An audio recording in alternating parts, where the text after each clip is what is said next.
যে আমরা একজন জীবন্ত সংবিধান, জীবন্ত আদালত দেখতে পাচ্ছি স্যারের মধ্যে। উনি নিজে বলেছেন, উনি কি বলে সংসদে সংবিধান পড়াচ্ছেন, উনি বলেছেন এটা যে মাস্টারি করতে হচ্ছে এখন আমাকে, এজন্য ওনাকে স্যার ডাকছি। উনি আমাদের জাতির শিক্ষক, ইমেরিটাস অধ্যাপক।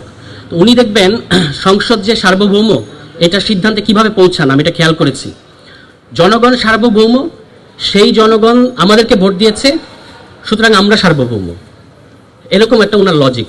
এবং আমি পরে খোঁজার চেষ্টা করলাম যে এই যে বলা হচ্ছে সংসদ সার্বভৌম, এই কথাটা তো মহান সংবিধানে থাকতে হবে, কোথায় আছে? তো ক্লুটা স্যারই দিয়েছেন। সেটা হলো যে ওই যে অনুচ্ছেদ 1-এর মধ্যে আছে, একেবারে শুরুর যে অনুচ্ছেদ, যে Bangladesh is a unitary independent and sovereign Republic. আমার ধারণা, শিশির ভাই হয়তো আরো ভালো বলতে পারবেন, আমার ধারণা this is the only time in constitution যেখানে এটা হলো একমাত্র ধারা যেখানে এই সভরেন শব্দটা ব্যবহার করা হয়েছে। এবং এই সভরেন শব্দটা ব্যবহার করা হয়েছে প্রজাতন্ত্রের আগে, মানে সার্বভৌম প্রজাতন্ত্র। তো এটা হলো অনুচ্ছেদ 1, প্রজাতন্ত্র সার্বভৌম রিপাবলিক। অনুচ্ছেদ 7-এ বলা হচ্ছে এই রিপাবলিকের মালিক জনগণ। তাহলে প্রজাতন্ত্র সার্বভৌম, সেই প্রজাতন্ত্রের মালিক হলো জনগণ, তাহলে জনগণ তো সার্বভৌমের বাপ, এরকমই হওয়ার কথা। কিন্তু স্যার তো বলছেন যে সংসদ সার্বভৌম। তো ঘটনা কি? তা আমি দেখলাম যে সংবিধান নিজের সম্পর্কে কি বলে, মানে সংসদ পরে সংবিধান নিজের সম্পর্কে কি বলে। সংবিধান নিজের সম্পর্কে বলছে আমি জনগণের অভিপ্রায়ের পরম অভিব্যক্তির সাপেক্ষে সুপ্রিম, সভরিন না। সংবিধান নিজের ব্যাপারে সভরিন শব্দটা ব্যবহার করে না, সুপ্রিম। কতক্ষণ সুপ্রিম? সেটাও আনকন্ডিশনাল না, যতক্ষণ আমি গণ অভিপ্রায়ের সাপেক্ষে ততক্ষণ আমি সুপ্রিম। এখন আপনি দেখবেন যে আওয়ামী লীগ আমলে যেভাবে বাংলা মানে মানুষের মত প্রকাশের স্বাধীনতা, ভোটাধিকার, সমস্ত মৌলিক অধিকারকে ক্ষুণ্ণ করা হলো, অর্থাৎ জনগণ নিয়মতান্ত্রিক উপায়ে, সমস্ত নিয়মতান্ত্রিক উপায়ে তার যে অভিপ্রায় সেটা ব্যক্ত করার সমস্ত রাস্তা বন্ধ করে দেওয়া হলো, তখন কি আর ওই সংবিধান জনগণের অভিপ্রায়ের সাপেক্ষে ছিল? বলা যাবে না, আমার ধারণা বলা যাবে না। এটা আইনজ্ঞরা আরো ভালো বলতে পারবেন। কারণ এখন এটা কিন্তু খুব ইম্পর্টেন্ট যে সংবিধান নিজের সম্পর্কে কি বলে। সংবিধান নিজের সম্পর্কে সুপ্রিম কথাটা ব্যবহার করে। আচ্ছা, এবার আমি দেখলাম যে জাতীয় সংসদের যে অনুচ্ছেদটা আছে 65, সেখানে কি বলা আছে? জাতীয় সংসদ নিজের ব্যাপারে কি বলে?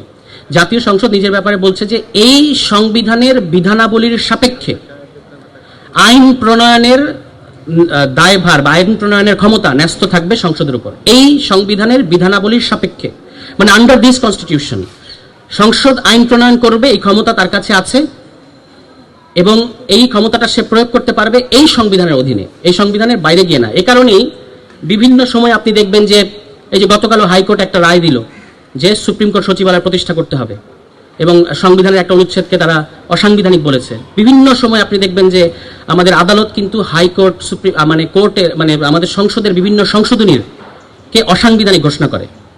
5ম সংশোধনী, 4র্থ সংশোধনী, 5ম সংশোধনী, 8ম সংশোধনী, 3য় সংশোধনী, 5ম সংশোধনী, 16 সংশোধনী, অভাব নাই। মানে যত সংশোধনী তার প্রায় কাছাকাছি হলো সংশোধনী বাতিল কিংবা অসাংবিধানিক ঘোষণা করা। তাহলে আমার খুব সিম্পল প্রশ্ন, আমি তো স্যারের মতো জ্ঞানী না, আমি স্যারের ছাত্র, তো যদিও ক্লাস করার সুযোগ হয় না, তো স্যারের কাছে আমার একটা সাধারণ প্রশ্ন যে প্রতিষ্ঠান সার্বভৌম অর্থাৎ সংসদ, সেই প্রতিষ্ঠানের সংশোধনী কিভাবে আরেকটা প্রতিষ্ঠান বাতিল করে দিতে পারে? কোন ক্ষমতার বলে? যদি আপনি সভরিন হন, মানে ওই আপনার সংসদ যদি সার্বভৌম হয়, তার আইন, তার সংশোধনীতে তো কেউ হাত দিতে পারবে না। কিন্তু হাত তো দিতে পারে। আমরা দেখতে পাচ্ছি আদালত তো জনগণের মৌলিক অধিকারকে প্রোটেক্ট করা, এটা হচ্ছে তার দায়িত্ব, এবং সেখান থেকে তারা বিভিন্ন সময় বিভিন্ন সংবিধানকে, বিভিন্ন সংশোধনীকে অসাংবিধানিক ঘোষণা করে। তাহলে আপনি আসলে কোথা থেকে পাইলেন স্যার এই যে মহাবাণী যে আসলে সংসদ হচ্ছে সার্বভৌম? তিনি নিজে কিন্তু কমিশনে অন্যান্য কথা বলেছেন। এটা ওই যে এখানে শিশির ভাই আছেন, ফুয়াদ ভাই আছেন, আমাদেরকে আপনারা রাজসাক্ষী ধরতে পারেন। উনি কমিশনে কি বলেছেন, আমাদেরকে যদি কোনোদিন রাজসাক্ষী হিসেবে ধরা হয়, আমরা নিজের কানে শুনেছি আর আপনারা তো দেখতেই পাচ্ছেন যে উনি তখন বলেছেন গণভোট হচ্ছে সার্বভৌম, আর এখন তখন বলেছেন যে গণভোটের রায় চূড়ান্ত, সংসদ এটা মানতে বাধ্য থাকবে। এটা হলো তার কমিশনের আলাপ। তখন সম্ভবত আবেগ কাজ করেছিল, আর এখন উনি বিবেক দিয়ে বলতেছেন যে গণভোট আমরা মানবো কিন্তু এই সংবিধানের অধীনে। এখন আবার এটাকে সংবিধানের অধীনে ঢুকিয়ে নিয়ে যাচ্ছেন এই কথা। এবং উনি বলছেন যে উনাকে উনাদেরকে নাকি কুইনাইন খাওয়ানো হয়েছে। তো শিশির মনির ভাই একটা মজার কথা বলেছেন সেদিন, যে এমন জ্বর আসছিল কুইনাইন খাওয়ানো ছাড়া আর কি উপায় ছিল। মানে বাংলাদেশ রাষ্ট্রের এমনই জ্বর আসছে যে কুইনাইনই তো খাওয়াইতে হবে। এখন কুইনাইন খাওয়ানোর পরে জ্বর সেরে গেছে, আপনি ভুলে গেছেন, এখন আর মানে কুইনাইন ভালো লাগে না। এখন দেখেন রাষ্ট্রপতি সম্পর্কে ওনারা একটা কথা বলেছেন যে অবৈধ আদেশ দিয়েছেন রাষ্ট্রপতি। মানে আমার মাঝে মাঝে মনে হচ্ছে যে আমরা একজন জীবন্ত সংবিধান, জীবন্ত আদালত দেখতে পাচ্ছি স্যারের মধ্যে।